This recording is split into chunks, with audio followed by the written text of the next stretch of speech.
Gaming during the holidays is something everyone has plenty of experience with. Wanting to leave whatever festivity you're attending to instead focus on a game, or even the opposite, not celebrating or having anything to do during a certain holiday so you pass the time playing games. I feel like Halloween has a very distinctive relationship with video games. I think there are two sides of it. There's the sense of joy that comes from immersing yourself in the spooky season by playing games that fit the theme, especially when you're older or even just a teenager, when Halloween stops feeling like it's a holiday catering to you and you instead try to find a way to route your life to fit it. Video games are perfect for that, whether it's playing a horror game that really gives you the chills or playing a game you play all the time that just happens to have Halloween stuff at the time of year. It's a very comforting feeling. The other side of it, however, is whether we like it or not, Halloween is a business. This season is exploited in and with media in order to sell. So there's this part of everyone that wants to play games that make you feel that fun and exciting Halloween season, and then there's creators and companies out there who want to create games that'll fulfill that purpose since it's highly profitable. I have a lot of memories with Halloween themed games.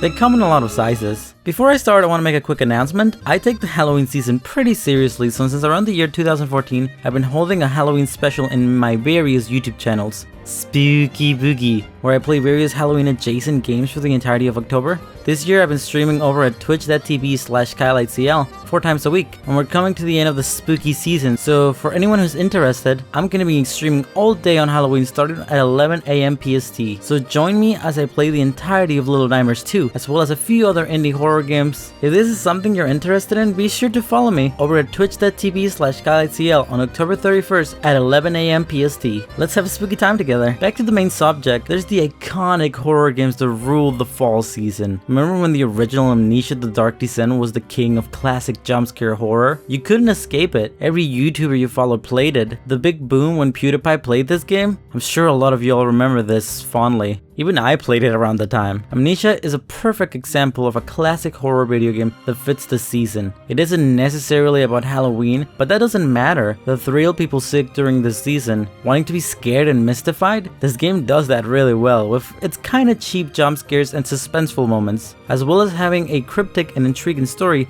that makes you want to really find out what's going on here. Personally, horror games and Halloween have always been mixed in my head with Let's Plays and internet culture.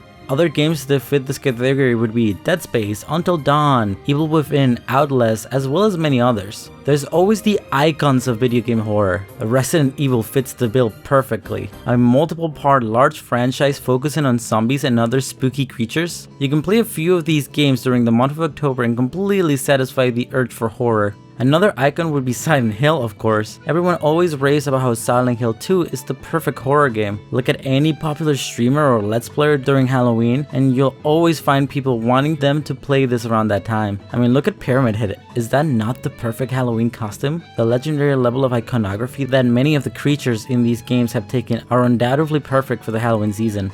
Do you all remember when PT absolutely destroyed the internet? Still to this day, one of the most horrifying video games I've ever seen. I swear, lock me in a room and force me to play this and I'll legitimately be traumatized. I'll never get over how insanely cool the PT reveal was. Having to do all that incredibly specific and circuitous stuff in order to unleash the credits. The credits being this teaser revealing that PT is just a demo for an upcoming Silent Hill game. Iconic, honestly. There's also the shadow of sadness that comes from the fact that that game never ended up being made. Super sad, but in a way it really adds another cool level of mystery to the original PT demo. It's pretty interesting trivia these days. If we go way back, we can talk about the classics, the retro games that embody video game horror. Ghouls and Goblins, Zombies Ate My Neighbor, Doom, Clock Tower, and the list of bad horror video game tie-ins. However, there's one undoubted giant when it comes to retro horror, one that is close and dear to my heart, Castlevania. A full series of games chock full of classic Halloween tropes. We talking Dracula, werewolves, knights in haunted armor, monsters of all kinds, Frankenstein's monster, literally the Grim Reaper. Castlevania is the perfect for Halloween. It embodies the Halloween spirit, and with its many incarnations you always have something to play. Also, it's hard as hell, so it'll keep you playing for a while. This is one of those games that are great for the spooky season, but also aren't full-out horror games. I know there are a lot of folk out there who want to be involved in the festivity, but just don't like really scary games. Castlevania is perfect for that kind of person. There's also games like Luigi's Mansion that are perfect for those who want a spooky experience without the jump scare trauma. What's not to love about a silly ghost hunting game with Luigi? You still get the ghosts, you get the fun suspense, and a lovely little mansion to explore, with some genuine moments of horror. You don't need absolute terror when it comes to Halloween gaming. There's also something like Majora's Mask, for example, a dark but child-friendly video game with horrific characters, moments, and a real sense of dread. It's not what most people think when it comes to Halloween gaming, but I don't think anyone can argue that it doesn't feel spooky. Traveling around the land of Termina, which is this twisted version of Hyrule and is full of melancholic stories. Honestly, just talking about it really puts me in the mood. Not the fun and silly version of Halloween that you feel when you're really young, but the more melancholic feeling that you get later in life. The kind of nostalgia that makes you sad to feel, you know? I feel like Majora's Mask is perfect when it comes to bringing out that feeling. Play it during the fall season, around the peak of dusk, right before it really gets dark, during the perfect orange sunset. Immerse yourself in the sadness of Majora's Mask. No one can tell me that isn't Halloween. In the last decade or so, indie games have highly dominated the horror genre and in turn, the Halloween season. I seem to remember the first spooky indie game that really held the internet was Limbo. Correct me if I'm wrong though, I've never actually played Limbo, but I've for sure seen many of the thousands of playthroughs that have been made over the years. Once again, this game doesn't scream Halloween, it isn't even horror in its more tropey definition, but it does a really good job at being suspenseful and at some point straight up scary. Mix that with its beautiful art direction and how mind-blowing it was at the time for such a small studio to make something so beautiful, it for sure sprouted a boom in indie game scary games. Now, let's jump to 2012, and I feel like a lot of you know exactly what I'm about to talk about. Slender, or as it was later known as Lender the 8 Pages, was a really short indie horror game that absolutely took the internet by storm. Honestly, it isn't very good. It's this extremely cheap, low-budget game that plays on human instinct. You're forced to run around in this forest and have to find these 8 pages, all while heavy breathing rings loudly in your ears and every time you see Slender, this loud as heck chime comes in and Slender doesn't even look scary at all, but oh god, is that music loud.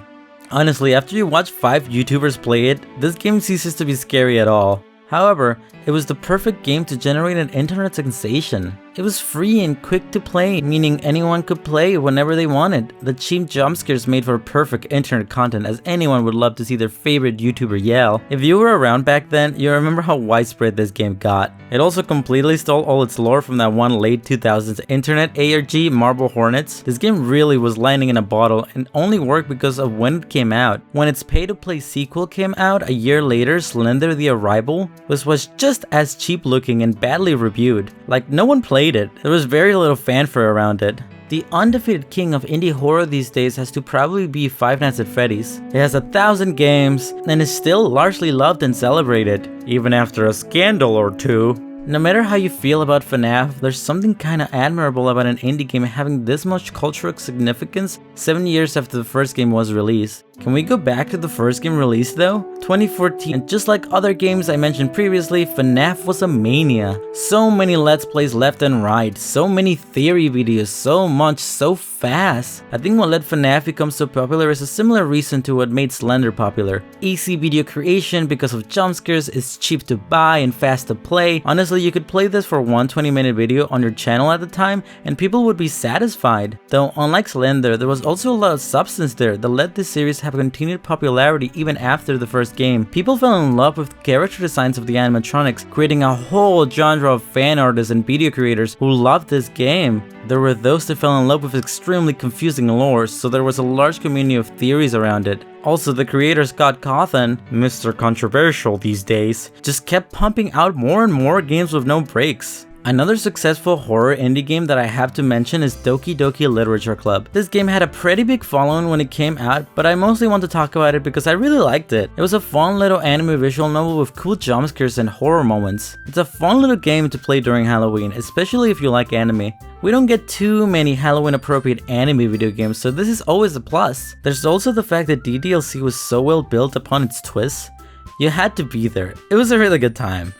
You know, we've talked about horror games that really fit the spooky season, but are there any games that are actually about Halloween? Does anyone remember Custom Quest? It was this silly little RPG created by Double Fine that actually took place and was solely based around Halloween. You play as these little kids dressed up in cardboard costumes as you travel around on Halloween night, trick-or-treating. It's been a while since I've seen anyone talk about this game, but if I remember correctly, one of your friends gets kidnapped by a candy-stealing witch and you have to fight her minions to get your friends back. When you enter battle, your cute little Halloween costumes transform into realistic, powerful weapons to fight all kinds of monsters. It's a really charming game, and there was a sequel released 2 years after the original, but I don't remember seeing anyone play it. I'm probably gonna revisit this one of these days. This is kind of a long shot, and a lot of you might not even been around when this happened. Does anyone remember 2010's Minecraft Halloween update? Minecraft didn't blow up to mainstream popularity till 2012, but I was a very dedicated and highly obsessed Minecraft player since 2010, and I remember that Halloween update being one of the most exciting and just overall coolest updates I had ever seen in a video game. For those that aren't aware, this was the update that added the Nether into the game, and you gotta remember that at this point Minecraft updates were pretty random and not heavily talked about. Nowadays, we know an update is coming for months before it comes out, and we even know everything that's in them. The Nether update, however, was different. It was so mysterious. I remember watching a few YouTubers at the time with my mouth wide open at how absolutely terrifying the Nether was. Everything about it blew my mind. The whole Nether portal creation, actually getting to the Nether, oh my god, the first time I heard a gas shriek, I literally crapped my pants. Honestly, that's a video game related Halloween memory that I remember extremely fondly. That brings up a whole different kind of Halloween video game, the Halloween theme expansion pack or DLC. This is honestly one of my favorite kinds. When you're obsessed or constantly play some kind of game, so much so that it becomes a part of your daily routine, and when October comes around, it's suddenly decked out with all sorts of Halloween decorations. It's such a joy. I remember a few years back when I was obsessed with Overwatch for a long time, Halloween was always so exciting. Getting to play Jockenstein's Revenge, all the maps being slightly changed to have spooky decorations, and most of all, the skins. It was always so exciting to see the new Halloween skins, some of my favorites. I look back at these times with such an open heart, and I haven't touched that game in years, and I don't think I probably ever will, but man, those were good days. I never had a Team Fortress 2 phase, but I know that game had plenty of Halloween updates as well. There's also great stuff like classic horror movie slashers being added to Mortal Kombat, that one Arkham Asylum DLC about Scarecrow that came out during Halloween, the entirety of Red Dead Redemption's DLC Red Dead Undead, also that pretty recent Assassin's Creed Origins Curse of the Pharaoh DLC. There's plenty of it, and it's always a joy to get. There's one last thing I wanted to talk about though, a great series of games that when October comes around do a really good job at getting you into the season. Of course, I'm talking about Animal Crossing. New Horizon was my first game in the series, so I'll mostly be talking about that, but man do I love the fall season in this game. The gorgeous red leaves everywhere, the hype up to the Halloween day, the overall feel is just so good. Playing this in the background while you play all sorts of spooky Halloween games around October, such a dream. Even though the actual celebration is pretty simple, I just think it's such a good way to cap out the spooky month. I don't know, I just wanted to sit here and reminisce about all the fun games I've experienced during the Halloween season. I think it's a time a lot of us cherish, and the games that build those memories are always fun to remember. Once again though, if you're interested in spooky games, be sure to go over to twitch.tv/skylightcl tomorrow on October 31st at 11 AM for a full day of horror fun. Even if you're watching this in the future, there's a chance I'm streaming right now, so give it a shot. You'll got nothing to lose, come on! Thank you for watching. I've been CL, and have a spooky Halloween.